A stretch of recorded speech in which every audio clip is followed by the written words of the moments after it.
Hello, Chameleon Wranglers. Welcome to this wonderful Monday. We're starting off the first full week of daylight savings, and I understand if getting started isn't as easy as it might be.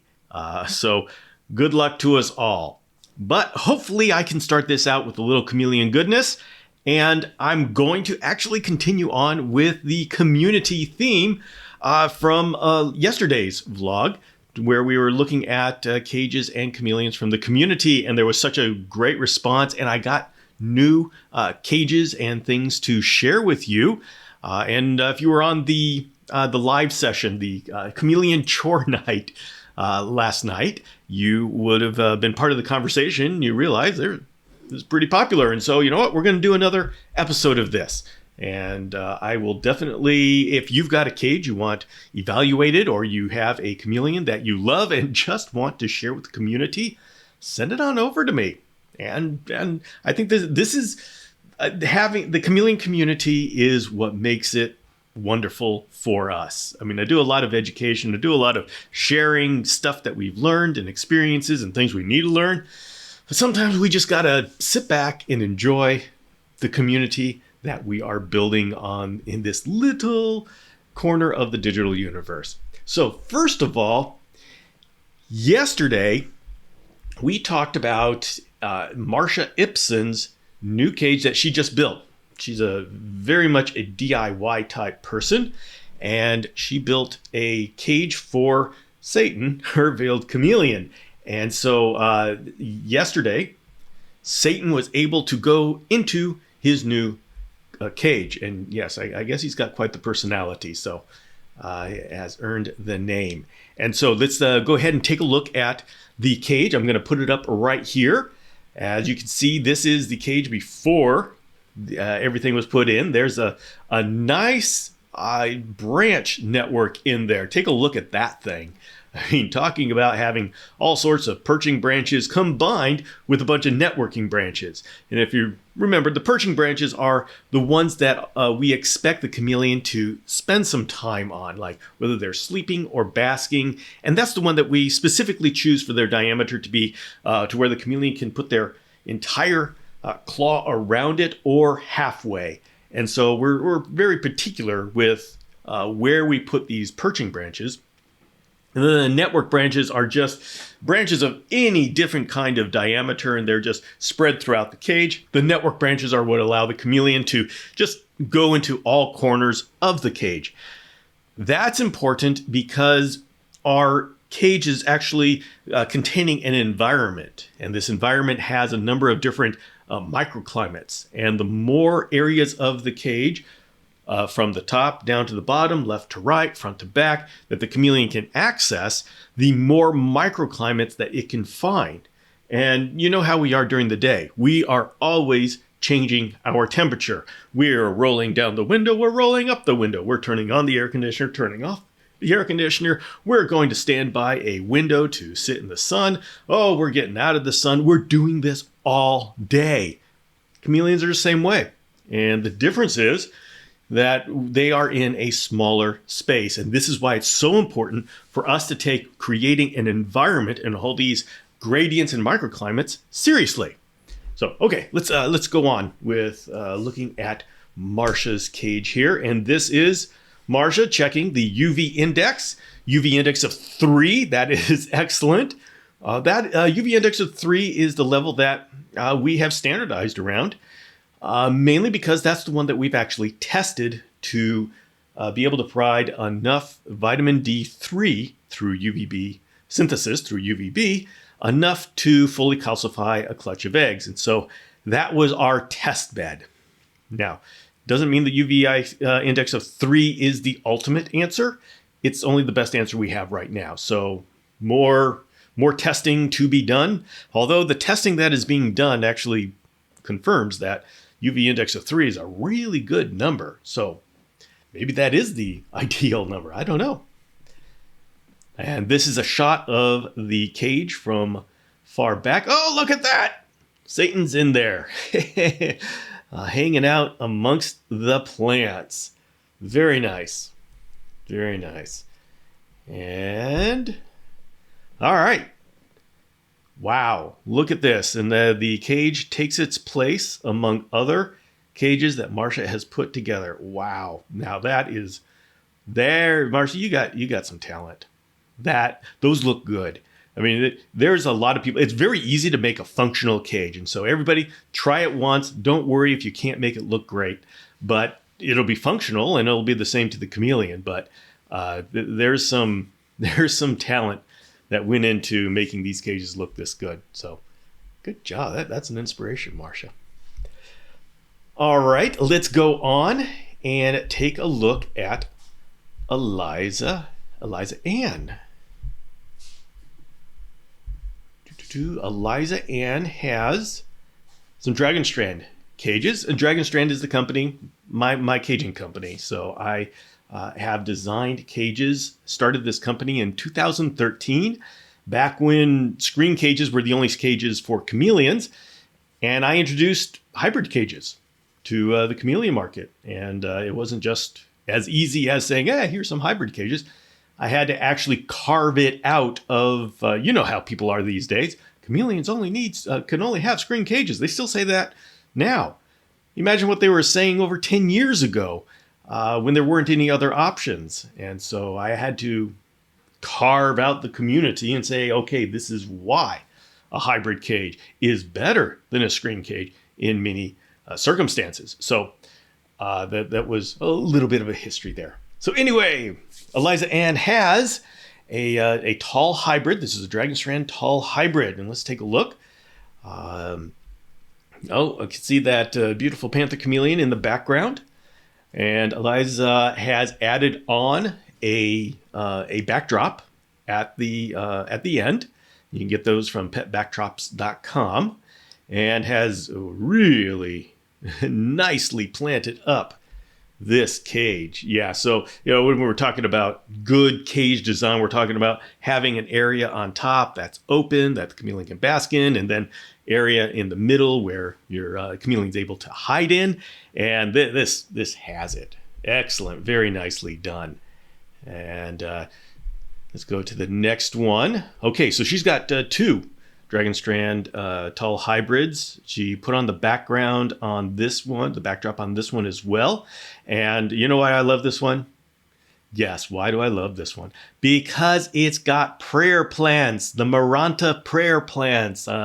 Two of them. Those are those checkered leaf plants. Oh, I love them so much. And let's see, there's a philodendron. And yeah, as plant nerds, we just keep looking at the plants. But this is another example of a cage that works well for a chameleon. Now, something interesting to note about these Dragon Strand cages is that, yes, you see all of those plants being hung up on the side.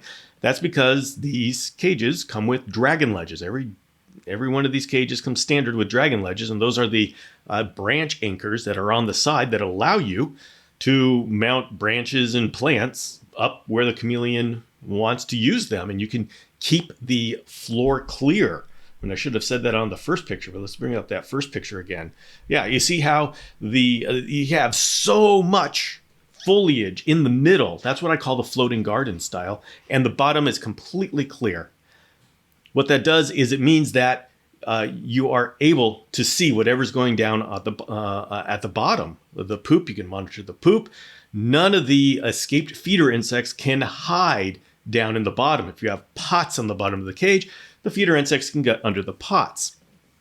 This keeping it clear, it's great for health, hygiene, being able to monitor health, and to avoid giving safe harbor to escaped feeder insects. Now you have two choices with a Dragon Strand cage, and yeah, I'll be talking all about the Dragon Strand cage because that's I spent a lot of time designing these, and so every single feature has a reason, and so I don't create just boxes. I have the features that we chameleon people need, and that's why these cages are elaborate, and I can tell you the benefits of every aspect of them. One of the things that you'll notice is that the cage is sitting on top of a drainage tray. The drainage tray, it comes standard with the cage, and that collects all of the excess water. And so you don't have to worry about where that water is going to go. You don't have to jerry-rig some sort of drainage solution of yourself. Just put the cage on top of the drainage tray. It's got stands that keep the cage out of the water, and you're good to go. Now, the cages have 2 floors. They come standard with 2 floors. One is a solid plastic, just in case you want to have potted plants on the floor. I just said you have the dragon ledges, so you don't have to do that, but some people want to do that.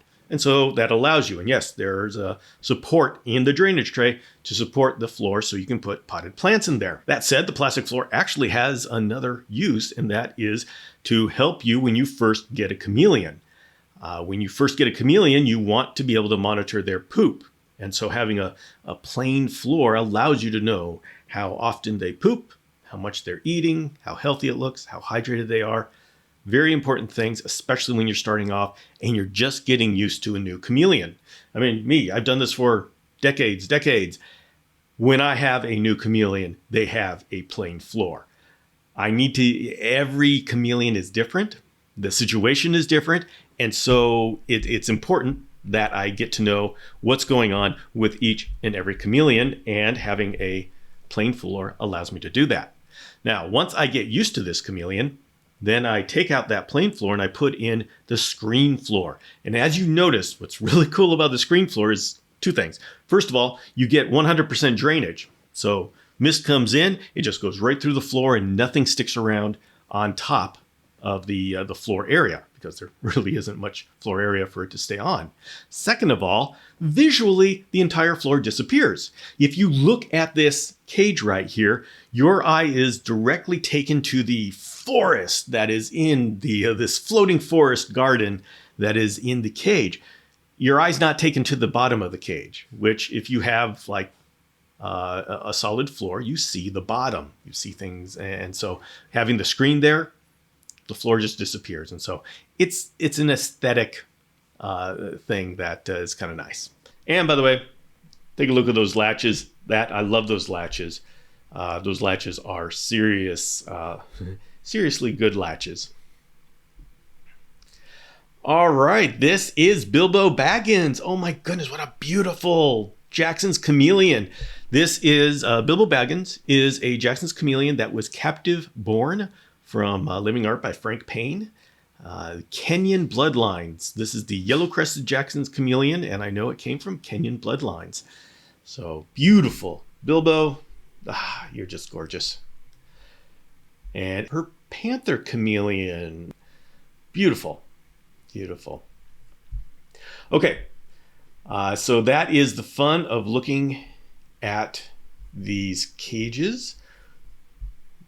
And now we get to the point where I have been asked to review a cage. And so remember the analyses that we've done on previous cages. And as I do more and more of these analyses, you will see patterns. And this is why we do these analyses publicly. And that is so you see the patterns and you can apply the patterns to your cage at home. That's absolutely the reason why we do all of this. Okay, so this is in a 30-gallon hexagon. I'm not sure if it has ventilation or not. The chameleon is 4 to 5 months old. Okay, so let's take a look at this cage. All right, so the first thing we do, 4 to 5 months old, let's take a look at, find the picture where we see the actual chameleon in the cage. Okay, so there is the chameleon. We can get a sense for how big the chameleon is. Initially, I was concerned about this being a 30-gallon, as in, is that going to be enough space? And it doesn't look like this is an aquarium because it's got a front opening door. So it was meant to be a terrarium. I don't see if it has any ventilation specifically. So we'll just have to talk about ventilation. But okay, so it looks like with the size of the panther chameleon that this cage is going to be sufficient, at least for now. We'll say this will not be big enough for your chameleon. I mean, you should start working on your adult size cage now. I recommend a 2 by 2 by 4 foot tall cage as a minimum. And so start working on it now. Your chameleon is fine at this point. He is going to grow quickly. And so now is the time to start preparing for his adult size cage. Chameleons grow very quickly, but this will be okay for now. So the first thing we always do when we look at a cage setup is say, number one, is it a forest edge? Meaning, is there an open area where they can bask, heat, and UVB? And is there a densely planted area where they can hide? And by hide, I mean actually fit their entire body behind the plant cover so they can feel safe. Everybody, they don't always use their security area, but not having the security area means that they know they don't have an option to get away if they want to. That makes them nervous, and so make sure you have it for them. It looks like you have branches up there in the open area that allow them to bask, so we've got that.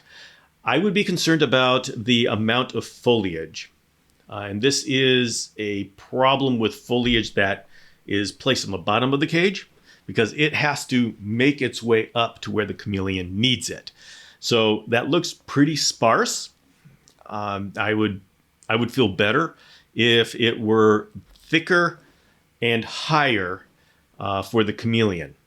Now, you do have this wallpaper type thing blocking many sides of this cage. That's going to help give them security because they know that things can't come at them from those sides. So that's a plus. But yeah, I would say more foliage higher up. You have a soil floor. I'm jumping ahead actually. This isn't usually the order that we go in, but you have a soil floor. And that is nice as a humidity sink to help you with humidity. I do have, I would say, generally speaking, and this isn't saying that you have to change this, but generally speaking, I like to have a plain floor if someone is just starting out or if it's a new chameleon, because that allows you to monitor the poop, how often, the consistency, and all that kind of stuff. It's not necessarily a husbandry thing. It's not saying that you're wrong for doing this or that chameleon's going to get hurt if you don't. That's just a reason why I like to have a plain floor. Having a soil floor is good for humidity, but you totally lose the ability to monitor any sort of poop unless it falls on a leaf. So we've got that.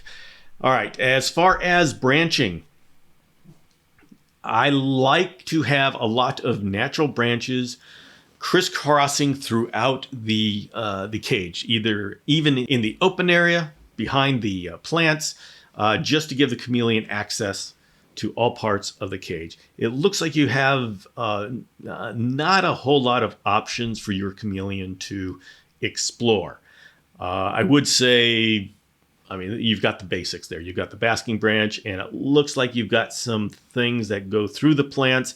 And at that age, your chameleon can actually hold onto the plant stalks. So it isn't a critical thing right now.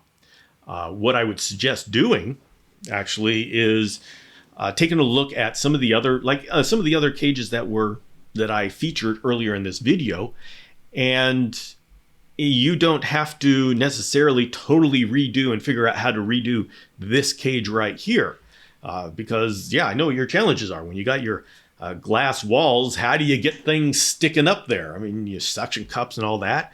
You got to solve a lot of challenges and a lot of problems to make this work in a glass cage. Right now, the glass cage is sufficient. I don't see that the chameleon is going to be having a problem or abused in this cage.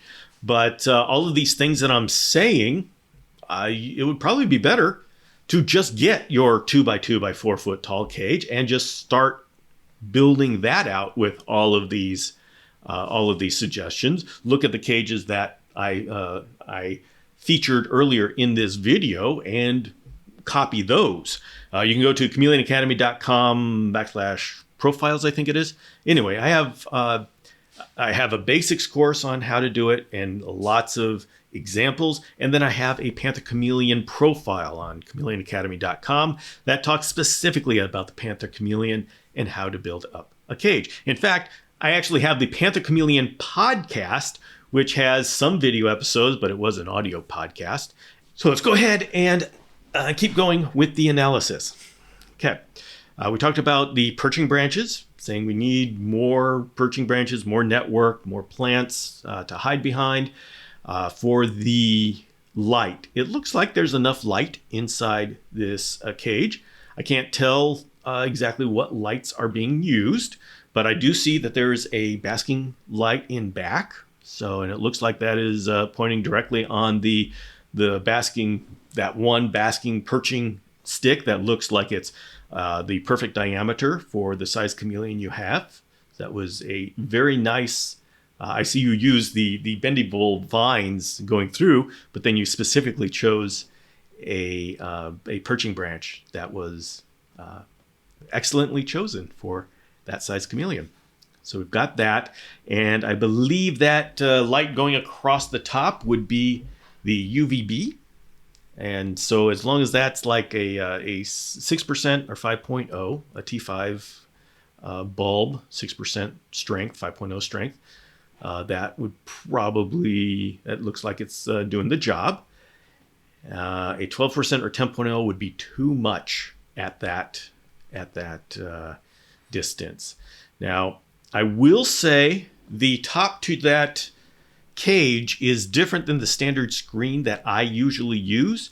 And so all of this 6 inches, 12 inches that are attached to UVB lights that if you go to Chameleon Academy, you say, okay, make it 6 inches. Those are all for screen that is 70% transmission. So that the screen blocks out 30% of the light. I don't know what the filtering of your screen top is, because so everybody wondering what I'm talking about, UVB is filtered by screen, and your standard screen that's on the Dragon Strands or the Reptibreeze filters allows 70% of the light through, and 30% is filtered, and so the UVB strength is going to be decreased by 30% when it goes through the screen. We have to take this into account. And all of the numbers that you see on my care guides, the 6% from or 6 inches from the 6% or the 5.0, that assumes the standard screen that you're going to find on the Dragon Strand and the Reptibreeze. If you have a different top, those numbers are going to change. So it looks like this is a different top. Now, the best way to tell is not by doing all of these mathematics, but by getting a solar meter, 6.5, and actually testing the UV index levels. Solar meter is expensive, so many people don't do that. What I would say, once again, don't focus so much on getting this cage set up, optimized, because very soon that chameleon will be able to go into 2x2x4. In fact, not very soon.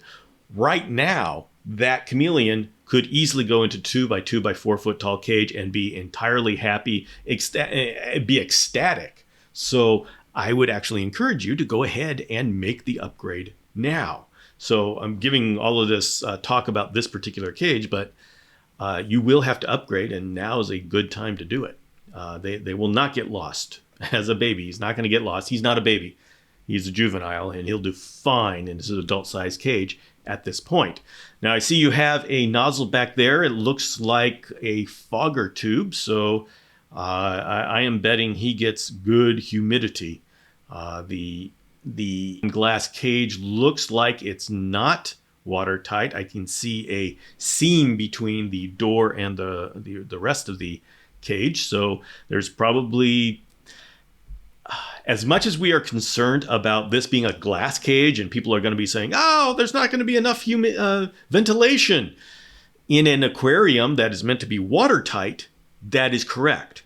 This appears to me to be a terrarium, and even if it doesn't have special vents at the bottom like the standard Reptibreeze and Zoomed, you have that big, long opening along the front of the door, because it doesn't look like it closes airtight. So it looks like you have ventilation around the door. So as much as you may get an initial concern about it being glass, and it's a valid concern. People are right to be concerned if they think that there's no ventilation. You actually may have more ventilation than we may think. So all different things to consider. You got a nice pothos in there.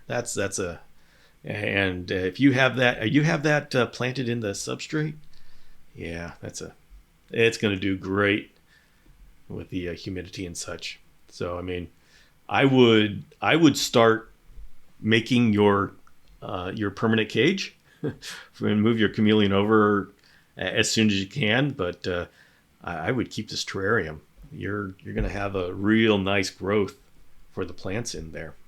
So, all right, then we see a little fun little feeder run cup type thing, feeder cup there. Question is, with the plastic that you're using, that's a clear cup for your feeder cup. Does he ever try to shoot through the sides? I generally avoid having clear plastic just to account for them trying to shoot through the walls. But some chameleons, they understand it. They don't try it. Some try it. And so, whether yours does or not, maybe he's smart enough and he's figured it out. So you don't have to worry about that. But, okay. I think that is a nice review. If you have any other questions, let me know. Let's see. Let's take a look at this other angle. I skipped this angle here. So it looks like in the top you have a mash of vines. They look like plastic vines, but I mean that could, is that your hiding place? I mean, that could act as a hiding place. So maybe you got the basics taken care of. Yeah, it's kind of hard for me to see exactly what that is, but it does look like a mash of plastic plant, vine, and leaves. So it looks like, okay, maybe he does have hiding place up there. Okay, that works.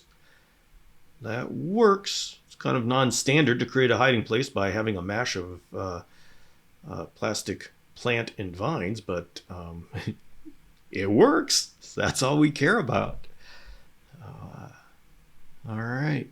Okay, so that is my analysis. You're welcome to email me and ask any more questions, do any more clarification. Obviously, I sometimes make assumptions. I only see parts of the cage, and I have to go off of what I see. And so, I could have misinterpreted any number of things. But please don't take what I say as being harsh or not of approval. This is just an exercise of me giving my impressions and my opinions, and you can just take those and say, okay, what is valid and what should I change, and maybe just go forward and get your 2x2x4. So, thank you all for sending in your pictures and sharing what you are doing in the chameleon world.